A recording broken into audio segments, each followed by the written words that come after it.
Welcome, brave listeners, to Wilhelm Presents Frightening Tales. I'm your host, Wilhelm. Tune in each week where I entertain my listeners with another dark and creepy tale of the paranormal, donated by authors from around the world. If you're an author of some paranormal fiction and would like to share a story with my listeners, submit one at frighteningtales.com. And while you're there, tune in for more than 40 hours of previous content. Today's episode is a Frightening Tales exclusive. Why, it's one of my own conjuring. All my stories like to look at something relatively mundane and common, and then I like to twist it, just enough so it's recognizable but leaves you a little uncomfortable. Today's tale looks at the mundane job interview in a tale I call Progress.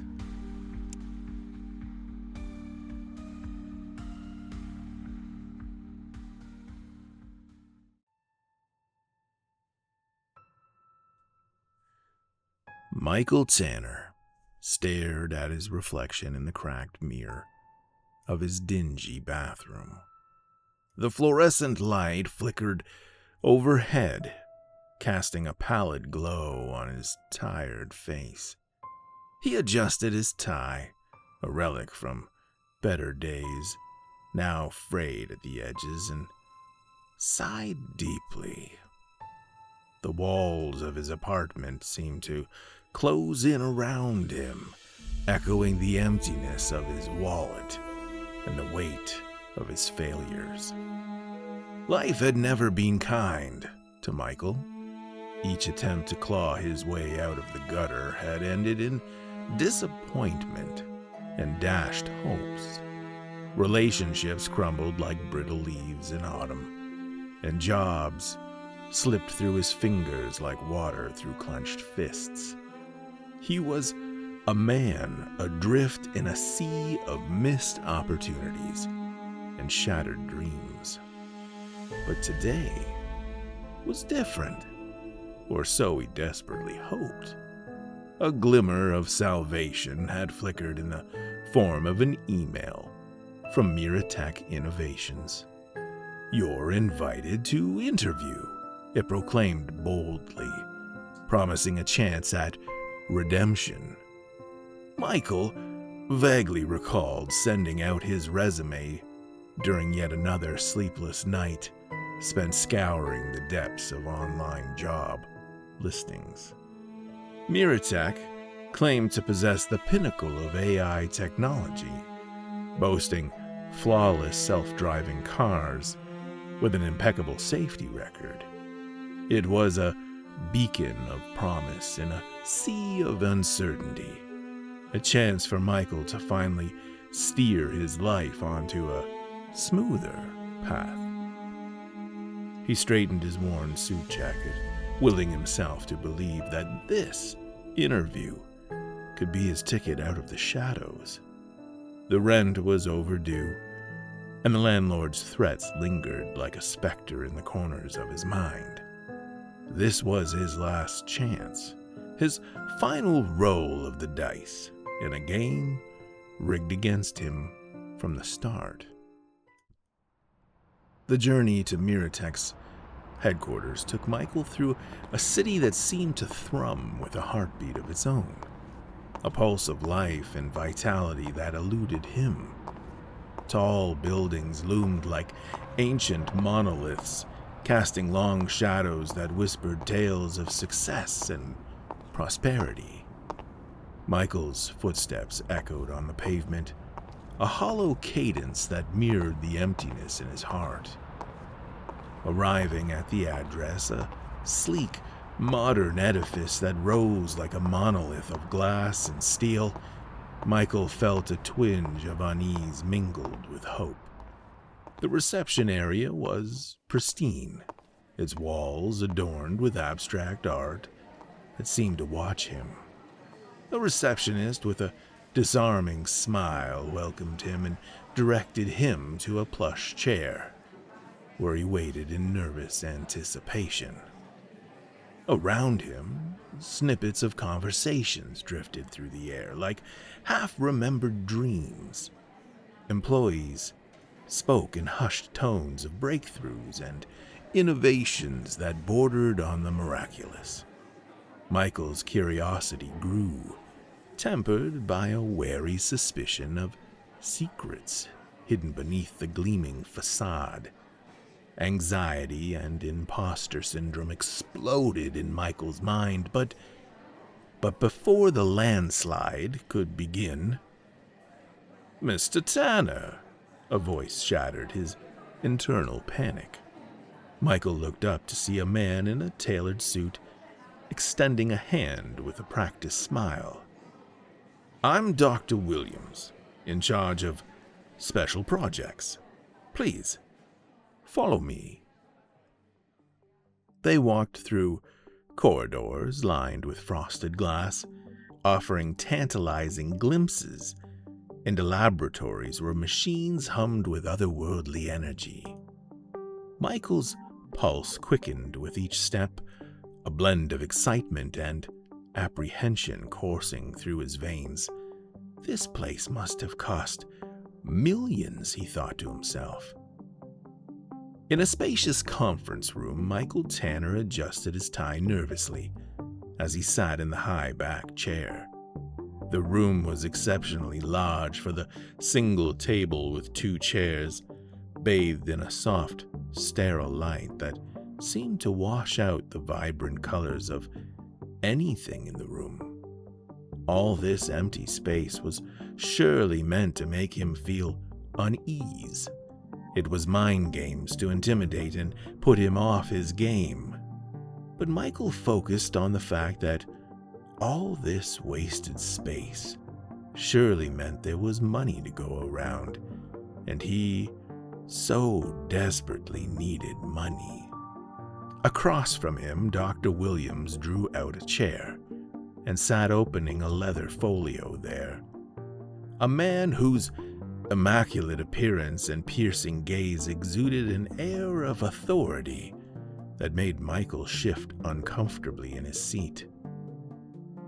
The interview began with the usual pleasantries, questions about Michael's work experience, his skills, and his aspirations. Dr. Williams listened intently, his eyes never leaving Michael's face, as if searching for something beyond the words spoken. As the interview progressed, Michael found himself opening up more than he intended. He spoke of his dreams, of a stable job, a chance to finally provide for himself and perhaps start a family. He hinted at his struggles, the dead-end jobs and failed relationships that had shaped his journey to this moment. "And do you have a family, Mr. Tanner?"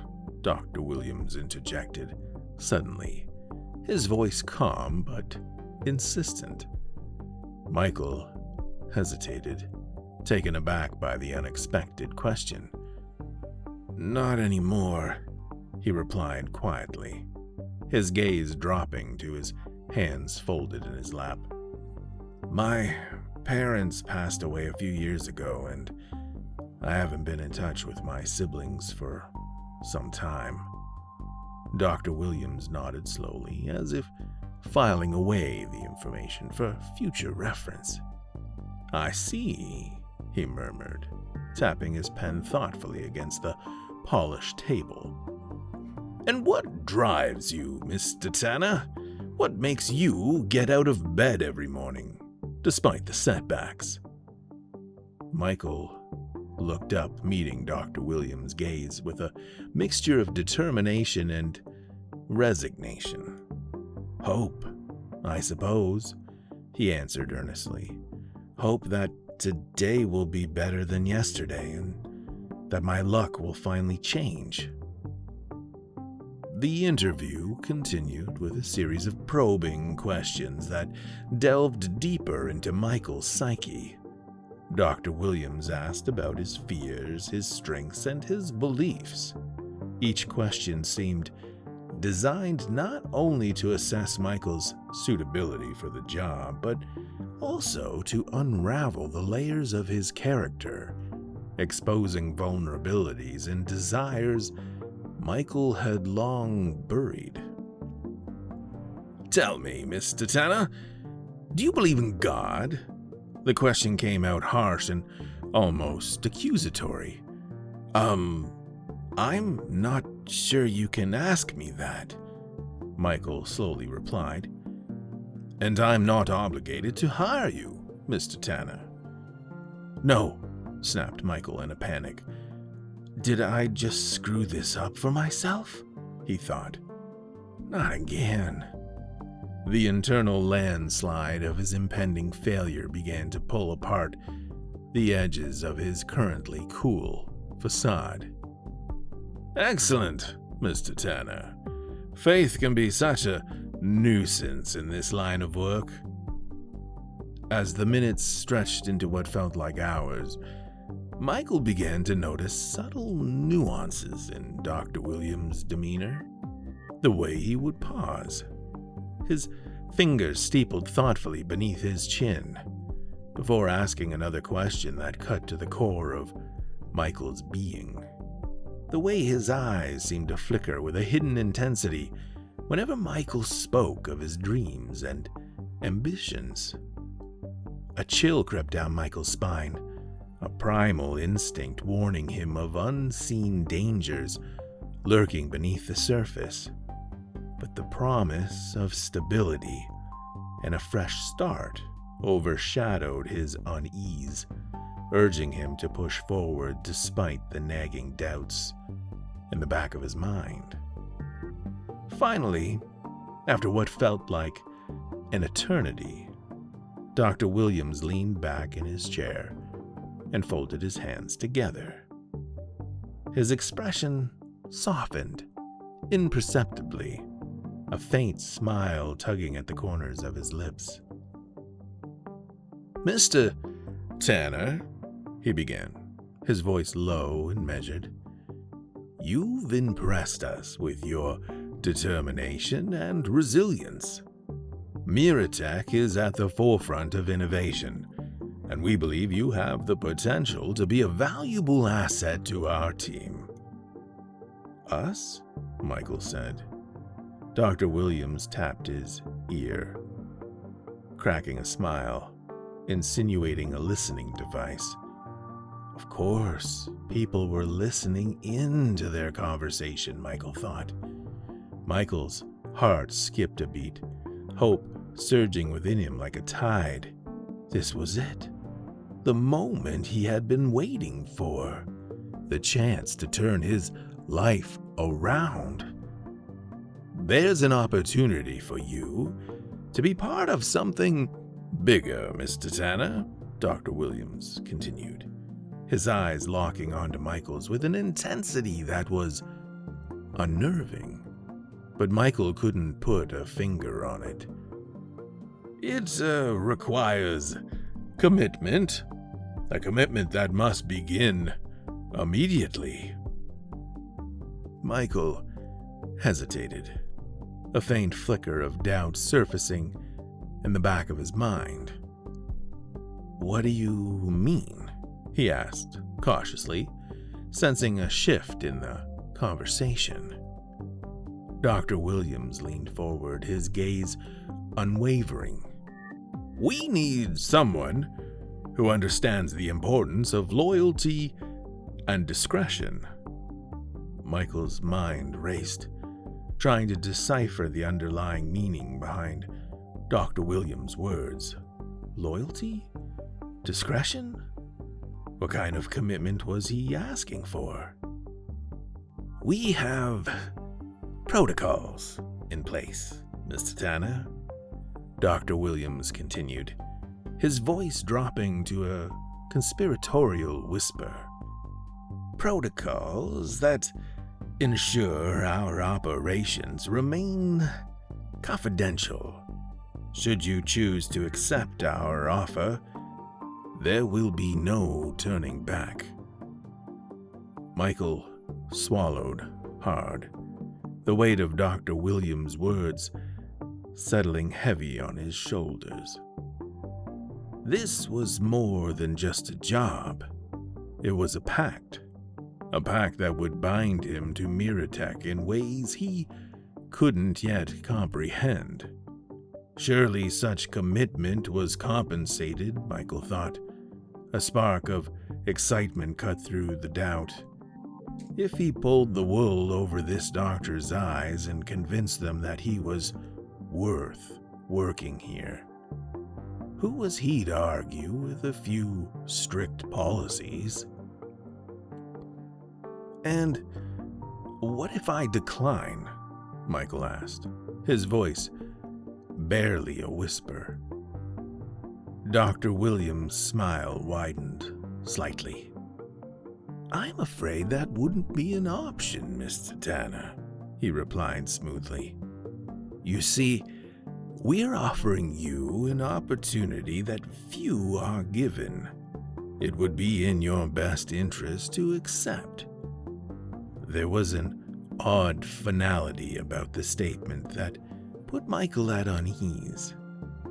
Michael felt a knot tighten in his stomach, a sinking realization that he had stumbled into something far beyond his control. The promise of stability and security now seemed overshadowed by the dark undercurrents of Miratech's operations. Without any word, Dr. Williams extended his hand across the table. So, Mr. Tanner, he said calmly, are we in an agreement? The action lightened the seriousness there a moment ago. Michael hesitated for a moment, his mind racing with unanswered questions and unspoken fears. But as he looked into Dr. Williams' unwavering gaze, he knew that he had reached a crossroads from which there was no turning back. With a trembling hand, Michael Tanner grasped Dr. Williams' hand in a firm handshake. Yes, he said quietly, his voice tinged with resignation. Yes, we have an agreement, he repeated more confidently now. As their hands clasped, Michael felt a chill run down his spine. Wonderful, Mr. Tanner, simply wonderful. This new opportunity is waiting for a mind such as yours to head our new expansion. Before I say another word, I'll need you to sign this fairly standard boilerplate NDA. To simplify it, it says if you reveal any of our secrets, we have the right to seek out equal recompense for the damages you'll have caused. Michael had never had a career, let alone ever signed a contract any more complicated than a library card. He feared his lack of qualifications would reveal themselves, and so quickly agreed with the good doctor, signing the papers there and then.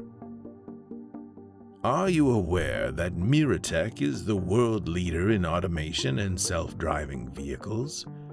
Vehicles outfitted with our solutions are the safest, smartest, and most innovative in the world, Mr. Tanner, and you're directly going to be involved with that success.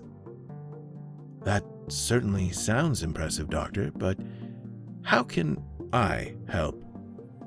You read my rather inferior resume, and for reasons that elude me, you still offer me the job.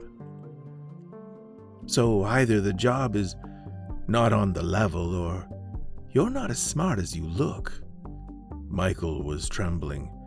The words had left his mouth before he even had a moment to contemplate the repercussions. The doctor was taken aback and noticeably shook off the surprise of the question.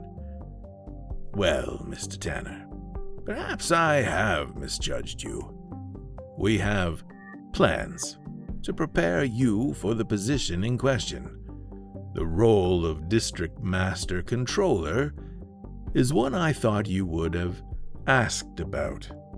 You were so desperate for work that you didn't even ask what the position was. But please, while we discuss it, step over here if you would, so we can take your hand scans for our security system. Dr. Williams gestured to 2 green circles on the wall, several feet from them. Back in 2023, when we really began seriously trying to solve the code for the AI that would automate vehicles, we hit a number of roadblocks. The AIs had issues with threat assessments, moral quandaries that humans could make relatively quickly. Here we are. Please, place your hands in the scanner, Mr. Tanner. Dr. Williams gestured to the wall, with a round panel inside the green ring of light recessed and slid out of the way, revealing 2 small tubes for each arm, with a small pillar inside. Just reach inside each scanner and hold the handle at the end. Michael stood in front of the wall and inserted his arms, his fingers wrapping around each pillar, nestled deep inside. You'll feel a sensation in your hands shortly. Michael involuntarily exhaled as an electrical signal pumped through his hands, causing his fingers to grip the pillars tightly. The 2 pillars, in turn, moved deeper into the wall, pulling Michael against the smooth plastic panels, a look of shock and panic in Michael's eyes. At this point, Mr. Tanner, you're in processing. You are currently feeling a steady electrical signal going through your body, which is why I am now wearing these insulated gloves. We're a humanitarian company and want to make this process as comfortable as possible, so I am currently injecting you with a powerful pain inhibitor. The doctor stepped forward and injected something into Michael's neck, and then stepped back. Several buzzes came from the wall as servos and motors powering robotic arms extended. From panels above on either side, 2 thin cylinders now protruding from the wall kicked on a fine spray of water. You are no doubt very confused, Mr. Tanner, about the water. You may have felt the floor shift below your feet where you're now standing on grating. The grating is to drain the water, and the water is to rinse the blood. Michael's eyes went wide with panic at the mention of blood. His lungs started to ache at the lack of breath. But before another thought came to him, mechanical clamps seized his head and his midsection. Then, faster than he could notice, razor-sharp blades severed Michael's legs from him, dropping through the grate in the floor and out of sight. Promptly before that shock set in, blades left and right took off each arm at the shoulder, which were pulled into the tubes behind closing panels. This ended the electrical current, allowing him to take in a great breath, and just as he was about to scream, a mechanical blade spun out of the wall and severed his neck. The grasping claw drew the torso into the wall, a panel closing behind it. The only sound now was the sprayers washing away all the blood. Michael's body was gone in the blink of a moment. A new panel near his throat opened, and an armature extended a cylindrical metal cap of sorts to cover the bottom of his bleeding neck. The cap was filled with a silver liquid, not unlike mercury in appearance. We waste nothing here, Mr. Tanner. As we speak, your organs are being harvested for organ donation. It's a supplementary income that helps this whole process along. We hope that news makes the process a little easier. The solution your head has been nested in is a mixture of nanites programmed to find your various nerves, veins, and other assorted plumbing. which it will tie into so we can keep that lovely mind of yours functioning. Shortly, your head will travel into a secondary processing, but not to worry, Mr. Tanner. I will be with you during this entire process. The armature, on cue, withdrew Michael's head into the wall where red LEDs glowed around moving mechanical parts, passing along his head like precious cargo. We found that no matter how many tests we conducted with AI, Mr. Tanner, the machines continued to cause accidents. They continued to have some flaws. Flaws would mean insurance claims, which means overhead, except for all the instances where we had a human guiding the AIs. Our board was adamant that for future investments to continue, we would need a solely autonomous system with no human interaction. Our advancements in medicine and prosthetics were far beyond that of our AI models, so we thought outside the box, Mr. Tanner. Each district will have a master controller to guide the AIs in their work, a role you should duly be congratulated on receiving. We'll need more people like you as we expand operations, Mr. Tanner. But know, you are an integral part of our team. You've reached the part of the process I call tidying. The last steps before you're ready for work. We'll just remove some unnecessary materials that will only get in the way of your new job. Michael's head moved forward into a spinning blade that expertly traced up under his chin, up across his face, over the top of his head and down the back. Rubberized high-speed rollers spun up to blazing speeds, then pressed against his head, tearing the flesh from his skull, as delicate machinery pied into the bone. 2 vacuum tubes sucked his eyes out of their sockets, and then the bone snapped and fell away like a nut might. Several plastic braces slid under the bone to cradle that precious mind of Mr. Tanner. With all the bone removed, 2 wire harnesses connected themselves to the right and left side of Mr. Tanner. And then Michael could hear again. You're free now, Mr. Tanner. And best of all, you didn't feel a thing. The last step before we settle you into a nutrient-rich bath, encased in only the best possible near-indestructible glass you can imagine, is to insert a few more nodes. This one will disconnect you from your long-term memories, Mr. Tanner. A very humanitarian step. We don't want you depressed or missing a life you once had. Next, we're adding a chemical delivery system inserted into your frontal lobe. You see, the more you do your work, Mr. Tanner, the more will release serotonin into your mind. Will trigger the pleasure centers.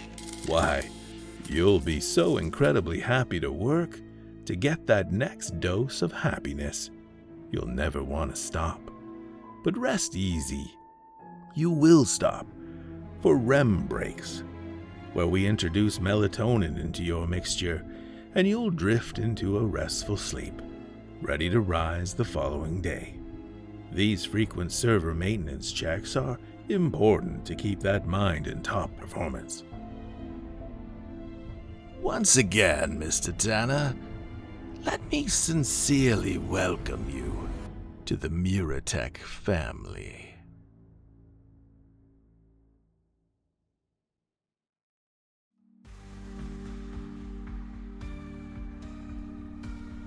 Thank you, brave listeners, for joining me on another dark story.